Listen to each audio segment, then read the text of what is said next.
everyone, this is Dr. Liz, and you're listening to Include with Dr. Liz. This show is about everyone, all people, including you. It's about people and their diverse lived experience in this world. I chat with guests to get to know them, their identities, and their inclusion needs, so we all have an opportunity to understand how best to include them, so together we can create a world where everyone thrives. Okay. Olivia is a pragmatic, strong, messy, generous, determined, and fun bookkeeper. Hang on, isn't that an oxymoron? A parent of 3 children, one of whom is trans and the other 2 identify as non-binary. Recently graduated with a law degree, Olivia considers herself a cultural minority and is currently exploring what the next phase of her career will be. Welcome, Olivia. Hi, Liz. Thanks for having me. No, thanks for joining us. I'm really looking forward to our conversation today. But before we get really stuck into things, I think people will be listening and thinking, or listening and if they're watching, looking at you and thinking, cultural minority? What? Can you explain that for people? Sure. So it is kind of an odd one, but as an Australian living in America, I didn't expect there to be quite as many cultural differences as there actually are. So, I mean, I guess I wouldn't identify myself as a massive problem with my cultural identity here in the States, but there's definitely been differences, and there's definitely been a couple of small challenges along the way with the differences between Australians and Americans. Okay, well, I can't let this go because obviously I'm also Australian and in the US, so also identifying as a cultural minority. So tell me, what are some of the funny quirks, maybe some of the differences that you've seen over the years? The main thing I think is language and the use of words that we use in Australia that just are not, common or even familiar in any way over here. And I've had lots of funny interactions with my friends who sometimes they're like, "That's not even a word." Like, of course it's a word. Like, what's a capsicum? You just made that up, because they just call them all peppers. And so, we've had a lot of fun with it. So in as much as it's a minority, I've been quite privileged to be able to enjoy that minority, and it makes me a little bit special, which I appreciate here. But my language is the main thing. Then the politics is quite different. Not being able to vote yet means that I don't have to get too deeply involved in that level of it. And then the schooling system with 3 kids has been a challenge, and the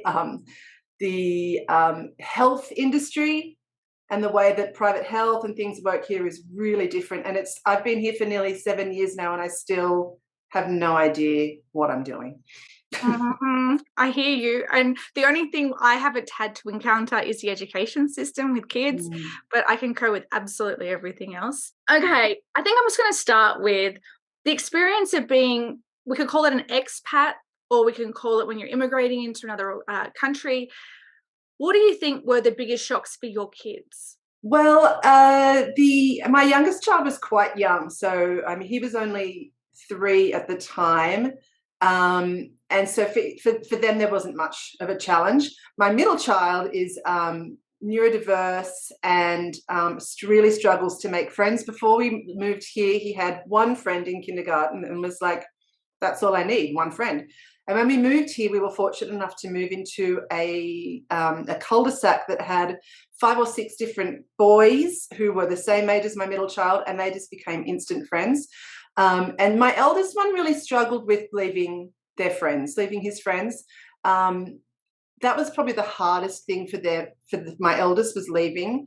And I remember after we'd been here for about a year, he had to do some assignment at school. I can't remember what the context of it all was, but I read it later, and he'd said something like, "I really miss my friends in Australia, but I know that if we went back home, I'd miss my friends here." And so that's when I knew we'd kind of turned a corner with him. I guess for me, because my eldest also has a genetic disease, the health system and getting them into the right place and having the right doctors and understanding how that all worked and how different that was from Australia, that was a challenge. But I guess that's more of a challenge for me than for my kids. All right. Well, then let's talk about you and your challenges as a parent navigating all of that. Before we go into talking about the health system and the chronic illness of your eldest, I'd like to ask about how you coped with the difference in gun culture and the history of gun violence, particularly in schools. It was definitely something that made me extremely apprehensive before we moved here. My husband did a lot of research on locations and political leanings of areas before we moved, and we were fortunate to move into a place where there isn't a big gun culture. We have only one friend that I'm aware of that actually has and houses and stores guns in their home. No one else has one. My mum was extraordinarily worried before we moved here, and after we'd been here only about 6 months, there was a school shooting, and of course she sent me all the articles and what are you doing there? Are you safe? What's happening? And it was in another state, and it felt so far away that when we first moved here and into the place that we moved to, I thought, oh, this is fine. We're not going to have any problems. But then there have been a few incidents, sort of slowly concentric circles getting closer and closer and closer to our home. And it has become much more of a reality. I don't know that I would say that I have come to terms with it or coped with it. I think it's just kind of something that it continues to worry me. I'm fortunate that we're in a place that feels relatively safe. We have a fairly good relationship with the police department in our local, just our local police department. They're at the schools all the time, and the security at the schools seems to be most of the time good. My biggest fear is actually road rage shootings. So I'm very, very polite on the roads here. Because there was an incident about a year after we moved here where a woman was chased, and she pulled into a parking lot, and the guy came out, pulled a gun, shot her, shot one of her kids. And that was quite terrifying. And so my husband was like, just make sure that you just drive carefully, don't cut anyone off. And if you do, apologize, never get out of the car. But I think that I feel like it's because I feel quite safe in my little bubble here. It's not something I've really worried about.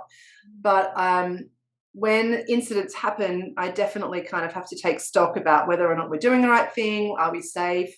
Every time my children go to a new home of friends, very embarrassingly to them, I always send the parents a message and say, are there any guns in the house? Do the children have access to the guns? Are there any drugs in the house? Here? And most of the time that's met with really positive responses from the parents, which is great. Something that listeners may or may not have picked up when you were talking about your kids before, you were using they or their. Okay, so in the introduction, we mentioned that you have 3 children, one who identifies as trans and 2 as non-binary. Mm-hmm. Now, because I know you, and I should disclose this to our listeners, I know that your eldest, James, is trans male. So can you share for us, I think what a parent most would want to ask is, what happened when they told you? Okay, so I'll give a little bit of background. James had kind of hit puberty, and in my sort of opinion at the time, with what I knew at the time, turned into a sullen, miserable, just frustratingly down child, which wouldn't want to get up in the morning, didn't want to go to school, which I just put down to him being just being a bratty teenager. Until I found a suicide note and freaked out and spoke to his therapist, who he'd only been to a couple of times, and he ended up on a 72-hour suicide watch in a mental health facility, which was really, really scary. When your kids are put on that 72-hour hold, my husband and I, we lost complete control over our child. We had no say, we had no voice, and that was really frightening. So after they came out of that and they were in therapy, he came out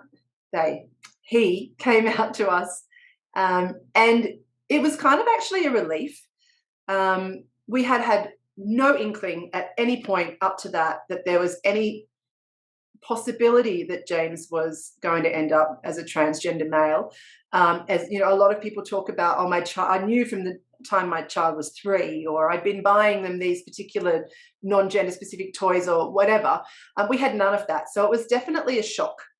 But when they did come out, when he did come out to us, we were fine with it. He was very funny. He was very defiant. He'd said to me, "Mum, can I make a cake?" I was like, "Okay, sure, go for it." But then he was really secretive and didn't want me to see the cake. I'm like, whatever, just make your cake and move on with your life. So what I didn't realize is that he'd made a cake and he'd iced it with the transgender flag and had put on it something like I'm transgender male or something, and did this big reveal after dinner with me, like released the cloche and took it off and was like, "I'm transgender and I want you to call me James." And my husband and I were both like, "Okay, cool, that's great." And then my two younger children were like, "Whatever, can I have some cake?" It was very, we were very fortunate that we were so happy that something was being moved forward from the depression. So we were quite comfortable. I mean, it was challenging, of course, and it was, there was a lot of getting the names wrong, getting the pronouns wrong for a while.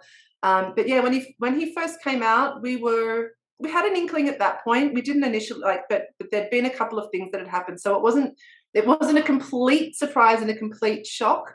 But we were just happy that he was comfortable enough to tell us, and that he felt like he was in an environment where he was going to be supported, and that he was, able to come out and tell us that, or even though he did it in such a defiant way, but that's pretty standard for his personality anyway. He likes to poke the bear, so he was like doing the shock value thing, and we didn't respond the way he probably expected. And so it was kind of a relief, to be honest, because the depression and the stress that we were going through before that point, to have something that kind of was an anchor point to surround all of that stuff with, made it a lot easier for us to then be able to move forward. Instead of just going to random therapy or whatever, we were able to find the right therapist to help with transgender adolescence.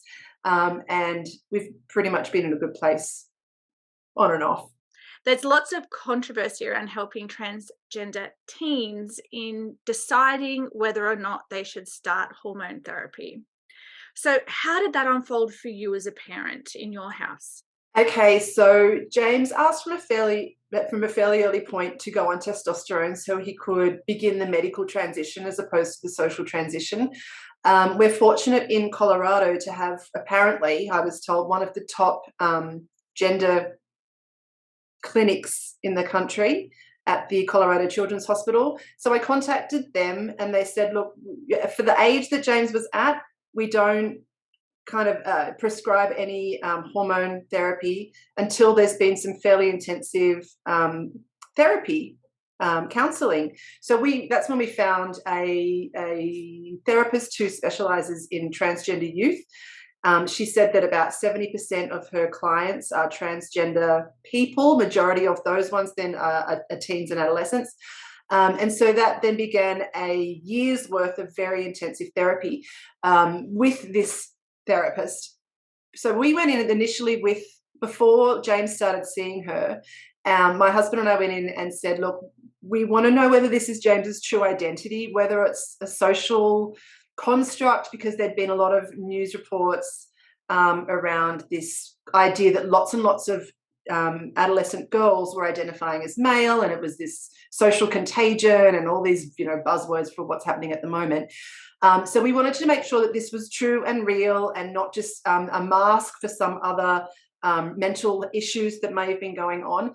And she quite clearly at the end of about 6 to 8 months said, oh yes, James is definitely a transgender person.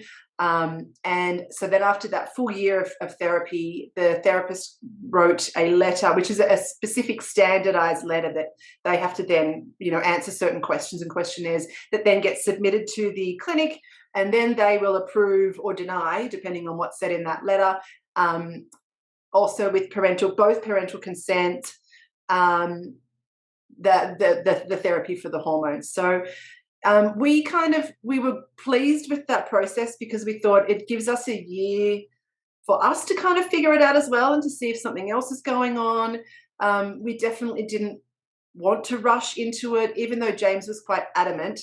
But, you know, anyone who's got teenagers know that they can get a bee in their bonnet and hang on to something, and that's the way it is right now. And then 6 months later, it changes. So he was quite adamant that this was right and true. But so we were really pleased that we were able to have that, just slow it down, and figure out, you know, whether or not this is really the truest version of yourself. I mean, it was still quite nerve-wracking. It's still a huge decision. I mean, to put your child who is one gender on the hormone that, you know, you identify as the other gender, and all the different side effects, and what that means for their future, and what it does to their body, and what it does to their mental health, and all these different things. It was still a very, very tough decision. But ultimately we felt it was the right way to go forward. For everyone listening, at Christmas, when I saw James for the first time in quite a while, I think it was a few months, and his voice had broken, I'm like, oh my gosh, like, so cool. Yeah. I actually will share with listeners that James is going to have his own episode entirely. So this is going to be a 2-part series.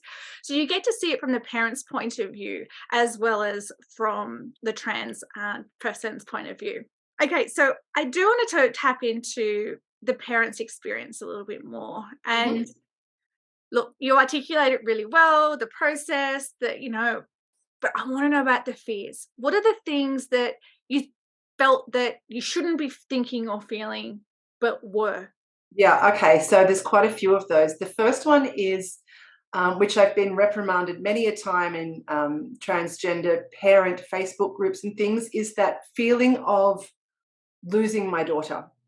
You know, when you give birth to a child, whatever gender it happens to be assigned at birth, you have visions of, you know, so I gave birth to a beautiful baby girl.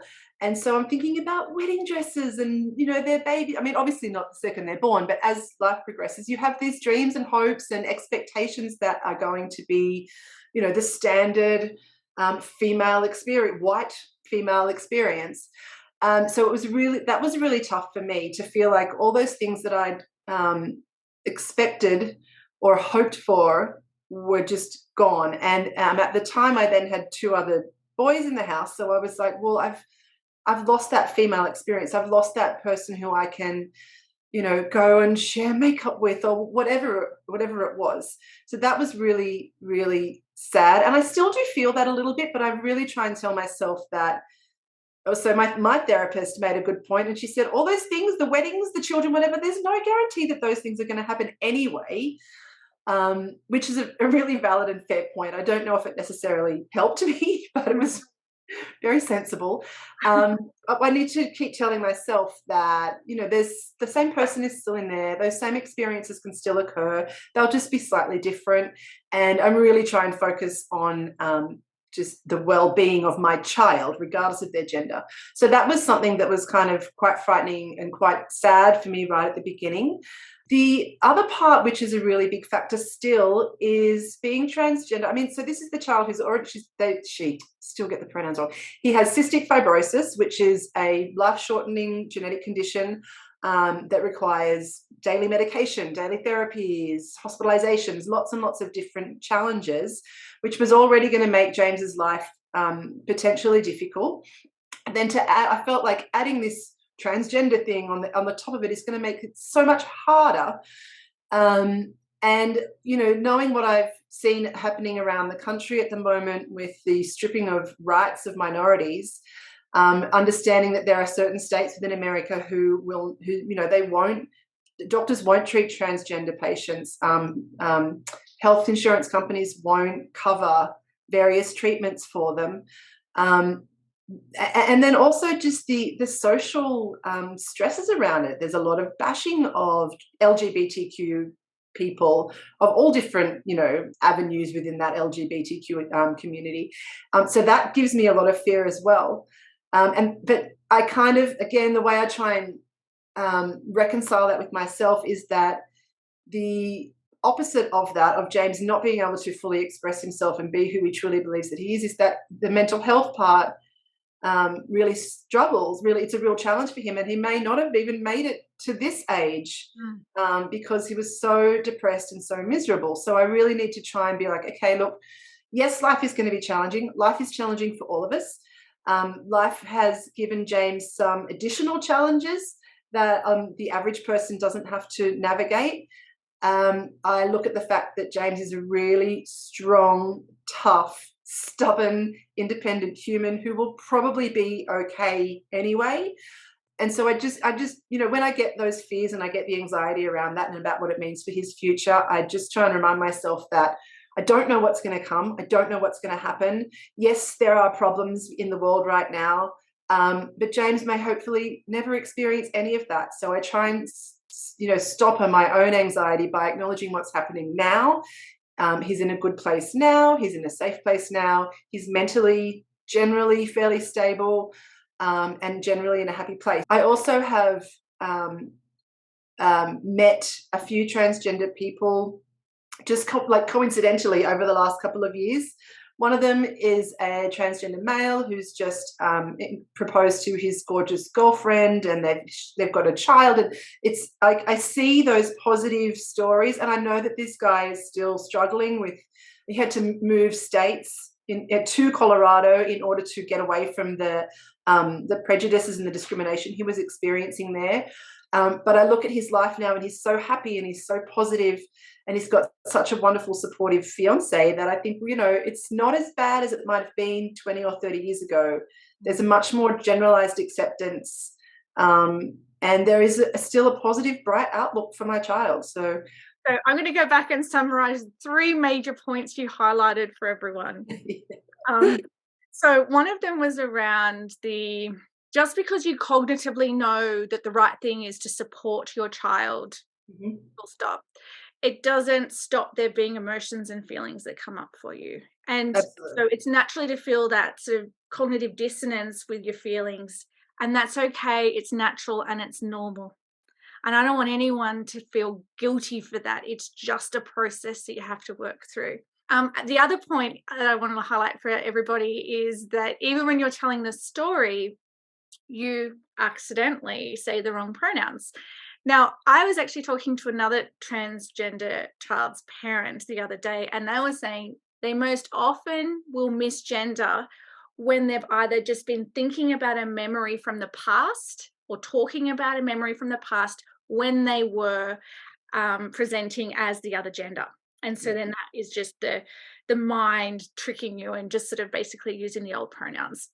And when you were saying that you coincidentally bumped into someone that's trans and is living that joyful life now, that gives you hope. And that really highlights the importance of representation, right, and seeing those diverse identities being happy and in not the stereotypical roles, but in joyous, empowered roles, so that you can actually pin hope on that too when things are tough.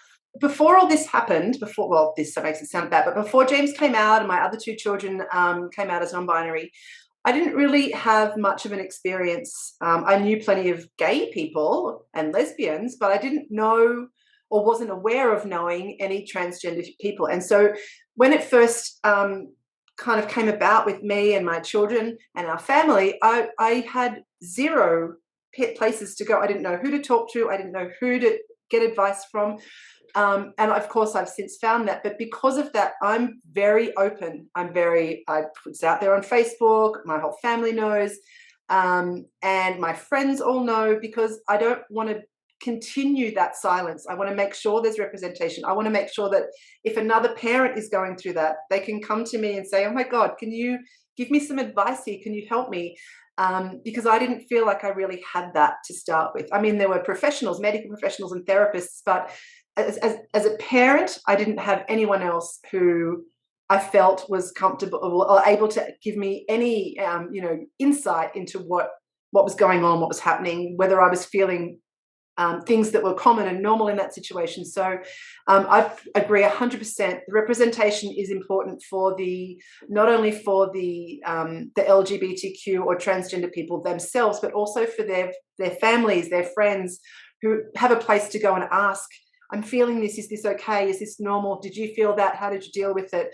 So I'm an open book. If people want to ask me things, I will tell them. I do want to talk about what it's like to parent a child with mental health or mental illness.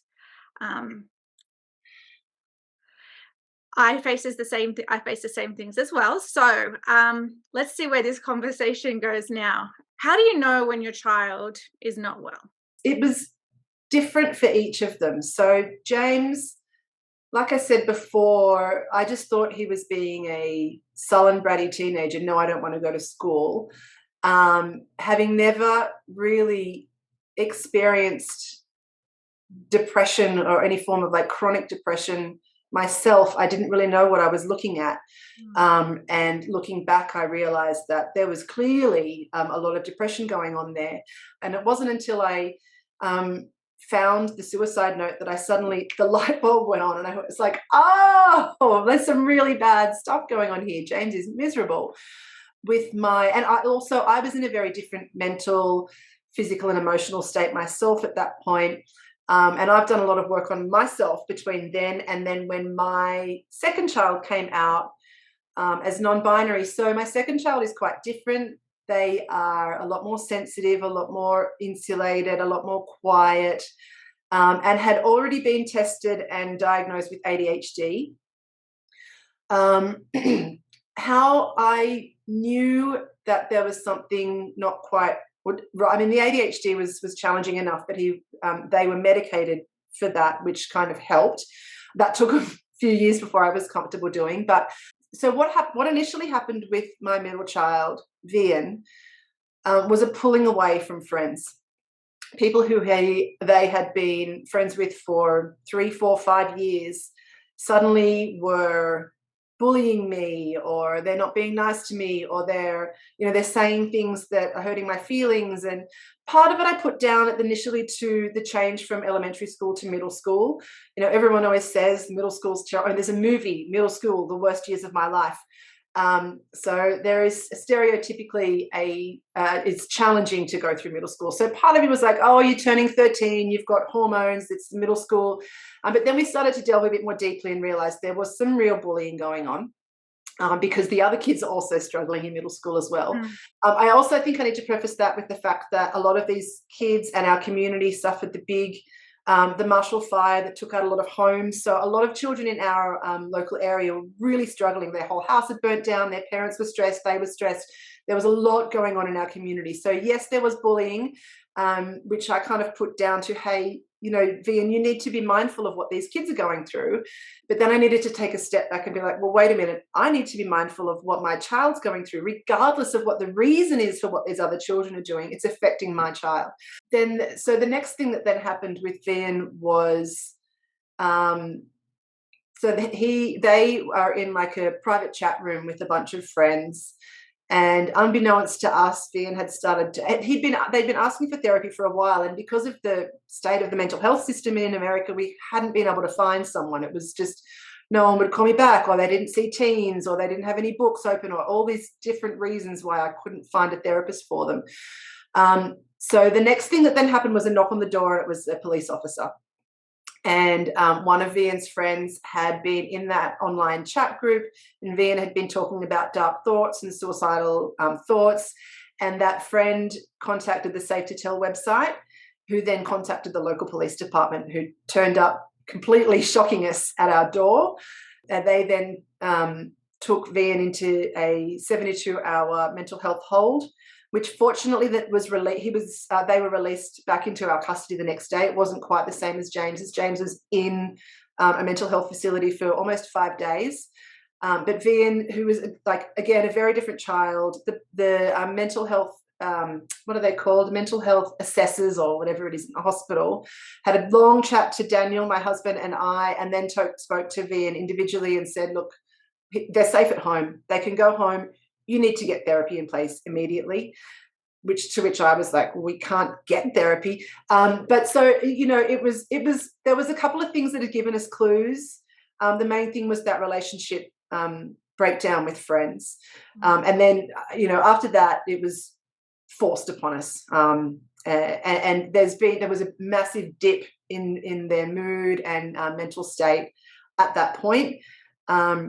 And so, there's been a couple of other visits by police officers since then. This was all in 2022. He's in therapy. They're in therapy. They're on antidepressants. but there's still a long way to go.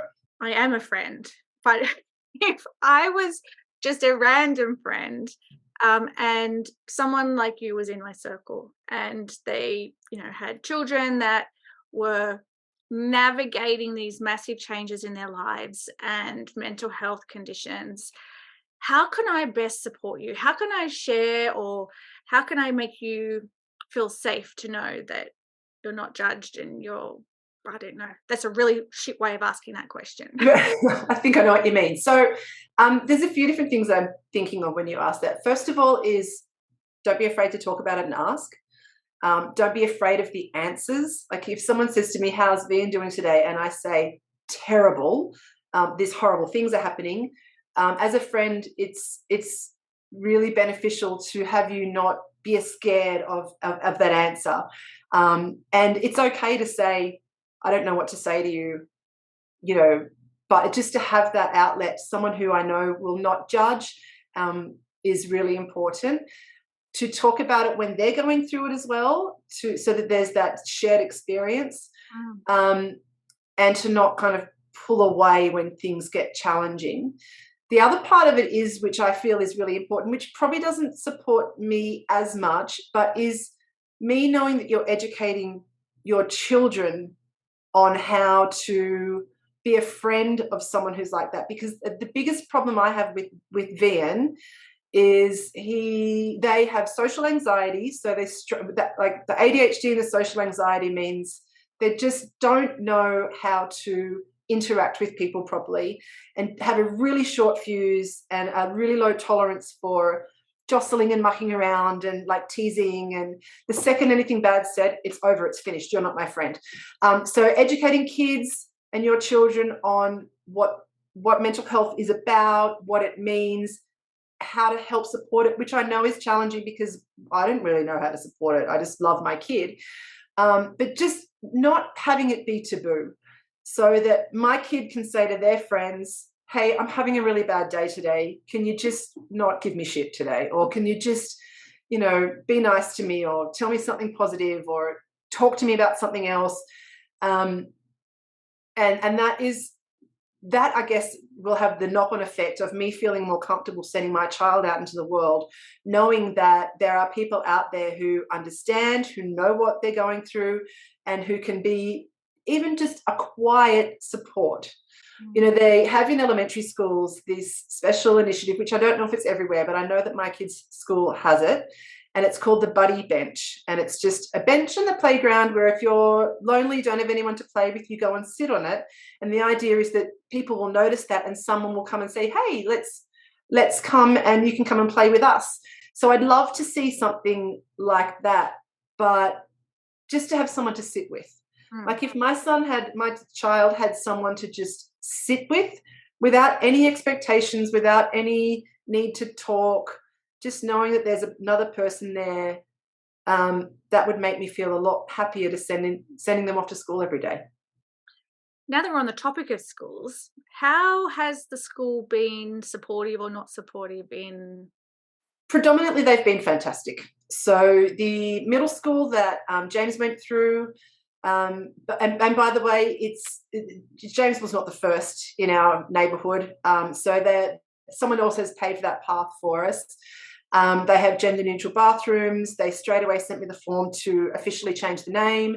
And so that was, James went through it. Vian is now at the same school, and they've been mostly, the gender issues have been fine. There's been really no issues apart from kids being stupid kids. The mental health issue with Vian has been a lot more challenging. So he has been diagnosed with now not only ADHD, but major depressive disorder, severe anxiety, social anxiety, and the ADHD. And there's been some struggles with that, just little things. So they're on a 504 plan. So they've given special allowances, which initially was put in place to help Vian deal with the ADHD symptoms. We then went back after the diagnosis of depression and anxiety. We went back to the vice principal and have a big meeting to try and incorporate some new features into the 504 to help Vian with the depression and anxiety piece. And that hasn't really been as successful as we'd hoped. There've been a couple of issues around mobile phone usage, which I get, can't have kids playing on their phones all day at school, but their needs, or not so much now, but initially when this all sort of came about, needed to be, in order for them to be comfortable at school, needed to know they could contact me at any time. So there's been some sort of questions around that. What sort of supports and adjustments did you ask for or think would be of benefit? So that was one of them, allowing Vian to have access to their mobile phone during the day. What had worked really well is that the school counsellor who's there, who we've been dealing with, is just phenomenal and so amazing. And he actually gave Vian what he calls a pressure pass and said at any point during the day, wherever you are, whatever you're doing, if you start to feel overwhelmed or if you start to feel like something's not right, give that to the teacher and you come straight to my office. And when Vian was initially out of hospital for the suicidal ideation and the 72-hour hold, they used that a lot. It's really hard as a parent, you hand your child off to school every day, not really knowing what they're learning, who they're sitting with, who they're talking to. You don't know what's happening. You go from them being a toddler, even into elementary school, you get a lot more feedback, to suddenly having no clue about what's going on. And when they're really struggling with something, it makes it really tough. And I mean, Vian would get out of the car in the morning and be like, "Bye, Mum," and then turn around and just his shoulders slump and he head, and like it broke my heart to send him to school. It still does. My youngest being non-binary, yes. They have a great support group of friends. I mean, that's the one thing that I am so thankful, two things I'm so thankful for where we are, is that our community at large is extraordinarily accepting. And my friend group have been so phenomenal. And like, even when James first came out, one of my friends said, "Thank you, I'm so excited. I can talk to my child now about what this means, what transgender means and who it is and how to be accepting." And that was kind of really lovely. So my youngest is now in elementary school, and he has joined, they have a thing called No Place for Hate. And it's kids who get together and they come up with policies and processes and how can we make sure that people who are being bullied or singled out or not treated right, how can we help them, and how can the school come together to support these people? And he's, they're so proud of that. And they meet once a month to do posters, and it's very so they're very supported as well. We have had a couple of little issues with friends being worried, so they're about to go on an overnight camp. And one of the friends, this came through another friend, had apparently said, well, I don't know if Zenith, my youngest, can be in the same cabin as us because now they're non-binary, they can't come into the boys' cabin. And I haven't kind of approached that parent or spoken about, just kind of left that one. But there's been some, the younger kids kind of, a lot of people say they're very accepting, but there's been some uncertainty and some confusion from them as well. But my child is very comfortable with who they are and very happy with what's going on. So that's the third one. We can't leave out any of the children. So I'm getting this sense that maybe you in your introduction, I said that, you're a graduate and you're just exploring what the next phase of your career is. I don't know. I'm getting some ideas here that maybe there's some legal advocacy for transgender rights. Well, I did think about that. After we'd finished speaking to this woman, we got off the phone call and my husband was like, "You should do that. That's such a good thing. There's such a big need for it." And having gone through it myself, and I'm fortunate that having a law degree really opens up a lot of different aspects. There's so many things I can do with it. I'm actually spoilt for choice. I'm paralyzed at the moment by choice. I'm not quite sure where to go next. We'll have an offline conversation around career choice and career pathway. Tell me what next. I'll write you a strongly worded letter. Then you might take action. I want to thank you so much for not only your time, obviously, and your sharing, but the detail of your vulnerability that you're sharing to people. I think it is courageous to share a lot of the feelings that I know people will often have when they cognitively even know that they shouldn't be having those feelings, but we need to make sure it's okay to validate those feelings so that we can move through them. So thank you so much. You're so welcome. And I cannot wait to interview James. Oh my God, I'm dying to hear if he says anything that he would not say to me. You need to like really wrangle some good stuff out of him. We'll squiz him for it. Okay, thanks, James. Thanks for sharing today, Olivia. You're welcome, Liz. Have a great day.